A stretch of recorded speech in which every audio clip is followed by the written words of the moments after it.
வணக்கம் traders, welcome to pre market report. இன்னைக்கு நம்ம இந்த வீடியோவில் ஜூன் 3ஆம் தேதி நிஃப்டி அண்ட் பேங்க் நிஃப்டி எப்படி பெர்ஃபார்ம் ஆக போகுதுன்னு தான் இந்த வீடியோவில் நம்ம பார்க்க போகிறோம். அண்ட் இதை நம்ம எப்படி அனலைஸ் பண்ண போகிறோம்னா ஒரு 4 விஷயத்தை வச்சு. ஃபர்ஸ்ட் என்னன்னு பார்த்தீங்கன்னா நம்மளோட நிஃப்டி அண்ட் பேங்க் நிஃப்டியோட price action. So price action is கிங்னு சொல்லுவாங்க ட்ரேடிங்கில். அப்போ நீங்கள் படிக்கும்போது பார்த்தீங்கன்னா தெரியும், டெக்னிக்கல் அனாலிசிஸ் எல்லாமே தாண்டி ப்ரைஸ் ஆக்ஷன் தான் ஒரு ஃபுல் கவர்னிங் ஸ்கில்னே சொல்லலாம். ஸோ நீங்கள் வந்து மார்க்கெட்டோட psychology and price action understand பண்ணிங்கன்னாவே உங்களுக்கு இருக்கும்.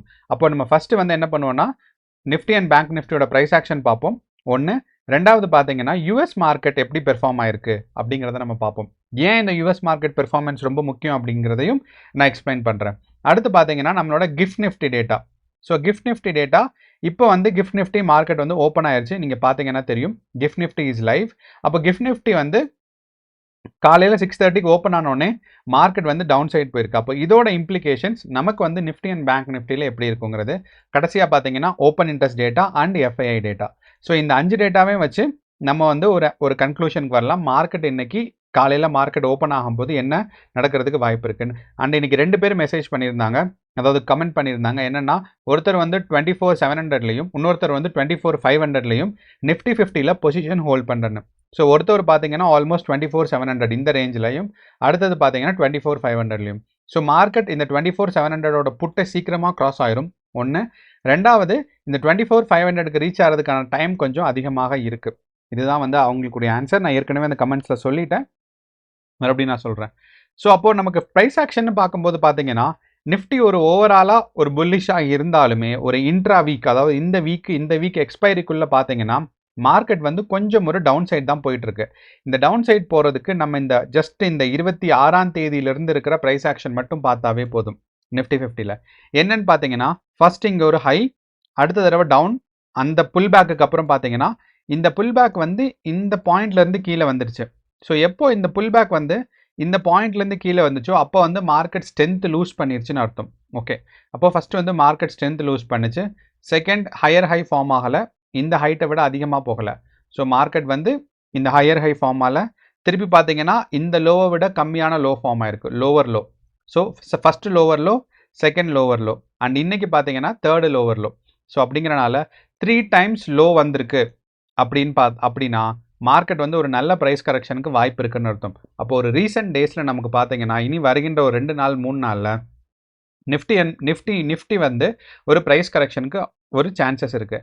அப்போது இதுக்கான முக்கியமான நான் சொன்னது என்னென்னா, இந்த இடத்துல பார்த்தீங்கன்னா இந்த புல் பேக் எல்லாமே பார்த்தீங்கன்னா ஒரு லோவர் லோ ஃபார்ம் ஆகிட்டுருக்கு. அதுதான் நான் முக்கியமாக சொல்ல வருது.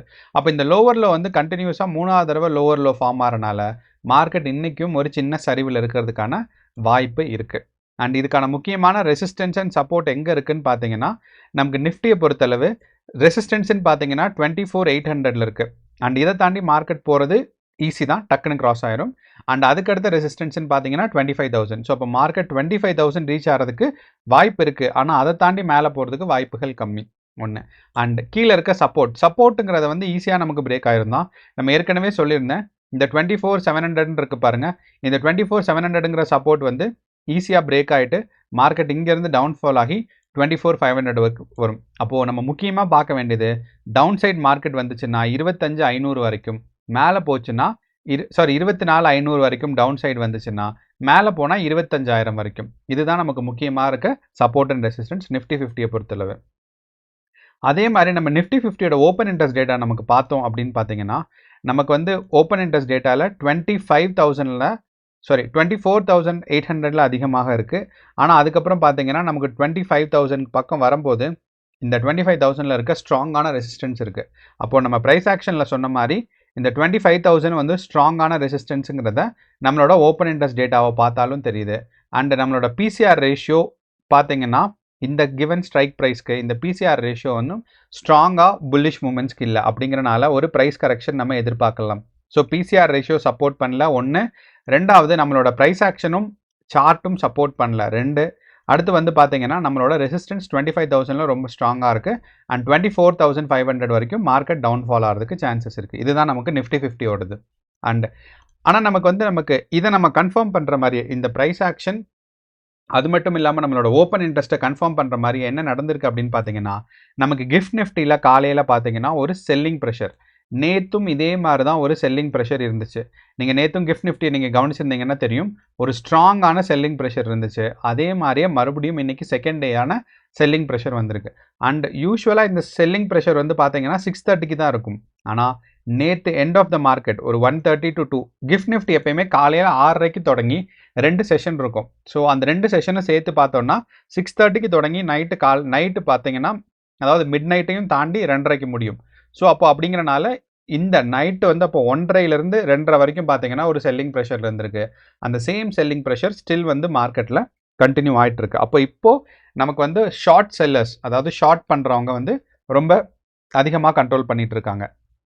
நமக்கு இதே மாதிரியே நம்ம வந்து பேங்க் நிஃப்டியும் பார்த்தோம் அப்படின்னு பார்த்தீங்கன்னா, பேங்க் நிஃப்டி யூஸ்வலாக நமக்கு வந்து போன வாரத்தை அதாவது 26ஆம் தேதியிலிருந்து பார்த்தீங்கன்னா ஒரு கன்சாலிடேஷன் ஃபேஸில் தான் இருந்துச்சு. அப்படின்னா ஒரு லோவர் லோ ஃபார்ம் ஆகும், திருப்பி மேலே வரும், திருப்பி அதே லோவர் லோ. அப்படிங்கிறனால இந்த 56,000க்கும் 55,000க்கும் நடுவில் பேங்க் நிஃப்டி இந்த ஒரு 1000 பாயிண்ட்ஸ் இருக்குது பார்த்தீங்களா, இந்த 1000 பாயிண்ட்ஸுக்கு நடுவில் மார்க்கெட் மேலே கீழே போயிட்டு இருந்துச்சு. ஆனால் இந்த ரீசெண்ட் டேஸ் அதாவது நேற்று ஜூன் 1ஆம் தேதியில் ஒரு ஸ்ட்ராங்கான ஒரு புல்லிஷ் மூமெண்ட்ஸ் நடந்திருக்கு. அப்போது இந்த புல்லிஷ் மூமெண்ட்ஸ் கண்டினியூ ஆகுமானால் இன்னைக்கு வந்து ஏன்னா நேற்று வந்து பார்த்தீங்கன்னா நமக்கு கிஃப்ட் நிஃப்டி செல்லிங் ப்ரெஷரில் தான் இருந்துச்சு, நிஃப்டியும் செல்லிங் ப்ரெஷரில் தான் இருந்துச்சு. ஆனால் பேங்க் நிஃப்டி மட்டும் மேலே போச்சு. அண்ட் நம்மளோட ஹெச்டிஎஃப்சி பேங்க் பார்த்தீங்கன்னா ஹெச்டிஎஃப்சி பேங்க் நேற்று வந்து ஒரு க்ரோத் இருந்துச்சு. அதே மாதிரி நம்மளோட ஐசிஐசிஐ பேங்க்கும் க்ரோத் இருந்துச்சு. ஸோ அப்போ இன்னைக்கு அட்லீஸ்ட் இந்த HDFC and ICICI and SBI support பண்ணுச்சுன்னா இன்றைக்கும் பேங்க் நிஃப்டி ஸ்டில் இந்த மாதிரி ஒரு பாசிட்டிவான ப்ரைஸ் ஆக்ஷன் போகிறதுக்கான சான்சஸ் கொஞ்சம் இருக்குது. ஆனால் மேபி பேங்க் வந்து பேங்க் நிஃப்டி ஸ்டார்ட் பண்ணும்போது ஒரு சின்ன ப்ரைஸ் கரெக்ஷன் வந்துட்டு திருப்பியும் மார்க்கெட் மேலே போகிறதுக்கான சான்சஸ் இருக்குது. அண்ட் இன்றைக்கி வந்து 56,000 தொடுறதுக்கான வாய்ப்புகள் இருக்குது. ஆனால் இனிஷியல் டைம் அதாவது மார்க்கெட் தொடங்கும் போது என்ன ஆகும்னு பார்த்தீங்கன்னா இங்கேருந்து உங்களுக்கு ஒரு டவுன்ஃபால் வரும், அதுக்கப்புறம் தான் மார்க்கெட் மேலே புஷ் ஆகும். அண்ட் இந்த டவுன்ஃபால் எவ்வளோ வரைக்கும் நீங்கள் மினிமம் எக்ஸ்பெக்ட் பண்ணலான்னா 55,300 வரைக்கும், அதாவது 55,300 வரைக்கும். அதை விட்டு கீழே வந்தீங்கன்னா 55,000 வரைக்கும். இது வரைக்கும் டவுன்ஃபால் வந்துட்டு மேலே போகும் தான் bank Nifty.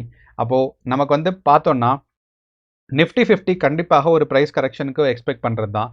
And bank Nifty பார்த்தீங்கன்னா உங்களுக்கு வந்து மார்க்கெட் ஒரு ப்ரைஸ் கரெக்ஷன் வந்தாலும் ஒரு புல்லிஷாக போகிறதுக்கான ப்ரைஸ் ஆக்ஷனில் தான் பேங்க் நிஃப்டி இருக்குது. அண்ட் நமக்கு வந்து ஓவரால் மார்க்கெட் பிக்சர் பார்த்தீங்கன்னா நமக்கு வந்து கிஃப்ட் நிஃப்டியை வச்சு பார்க்கும்போது ஒரு செல்லிங் ப்ரெஷரில் இருக்குது. அண்ட் நம்மளோட ஹெச்டிஎஃப்சி அண்ட் ஐசிஐசிஐ பார்த்தீங்கன்னா பேங்க் நிஃப்டியை சப்போர்ட் பண்ணி மார்க்கெட் வந்து மேலே புஷ் பண்ணிட்டு இருக்கு. ஓகே, இதுதான் நம்மளோட ஒரு ஃபுல் பிக்சர்.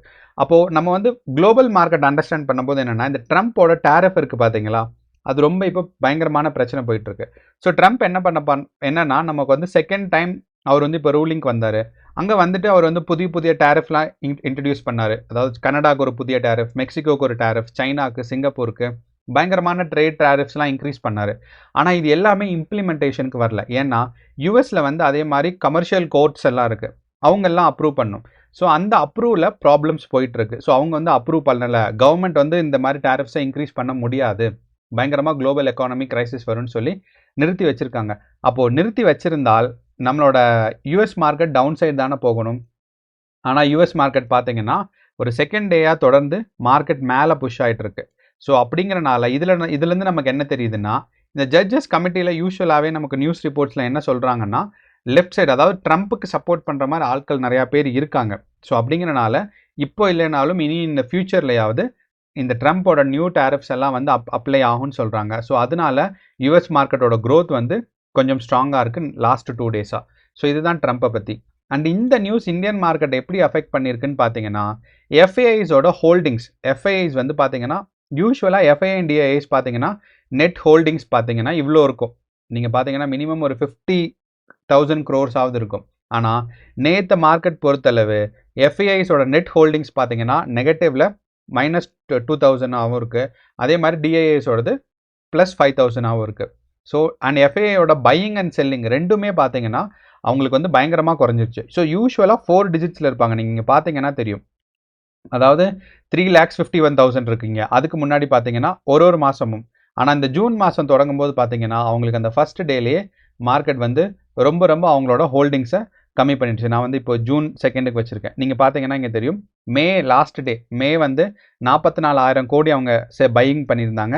செல்லிங் வந்து பார்த்தீங்கன்னா 50,000 கோடி. ஆனால் நேற்று ஜூன் 2 வந்து பார்த்தீங்கன்னா 12,000 கோடி 15,000 கோடி தான். அப்படிங்கும்போது அவங்களோட net holdings and net buying and செல்லிங்கும் குறைஞ்சிருச்சு. ஸோ அப்படிங்கிறனால இதுவுமே வந்து மார்க்கெட் ஒரு டவுன் சைட் புல் பேக் இருக்கிறதுக்கான சான்சஸ் இருக்குது. ஏன்னா Nifty and bank Nifty almost ரெண்டுமே பார்த்தீங்கன்னா ஒரு ஆல் டைம் ஹை பக்கத்தில் இருக்குது. அண்ட் பேங்க் நிஃப்டி பார்த்தீங்கன்னா ஆல்மோஸ்ட் ஆல் டைம் ஹை தான். அண்ட் நிஃப்டி 50 வந்து கொஞ்சம் கம்மியாக இருக்குது, ஒரு 1.5% கம்மியாக இருக்குது. அப்படிங்கிறனால நம்ம கொஞ்சம் ப்ரைஸ் கரெக்ஷன் இனி வருகின்ற நாட்களில் அட்லீஸ்ட் இந்த எக்ஸ்பைரிக்கும் அடுத்த எக்ஸ்பைரிக்கும் எக்ஸ்பெக்ட் பண்ணலாங்கிறது தான் என்னோடது. ஸோ அப்படிங்கிறனால செல்லிங்காக இருந்தாலும் பையிங்காக இருந்தாலும் புட்டாக இருந்தாலும் காலாக இருந்தாலும் ஃபார் அவுட் ஆஃப் த மணி, கொஞ்சம் அவுட் ஆஃப் த மணியில் வாங்கலாமே தவிர ஃபார் அவுட் ஆஃப் த மணியில் போய் வாங்காதீங்க. கேர்ஃபுல்லாக டீல் பண்ணுங்கள். அண்ட் இனியோட ட்ரேடிங் செஷனுக்கு ஆல் தி பெஸ்ட். உங்களுக்கு வேறு ஏதாவது டவுட்ஸோ சந்தேகங்களோ இருந்தால் கமெண்ட் பாக்ஸில் போடுங்க, ஆன்சர் பண்ணுறேன். நன்றி, வணக்கம்.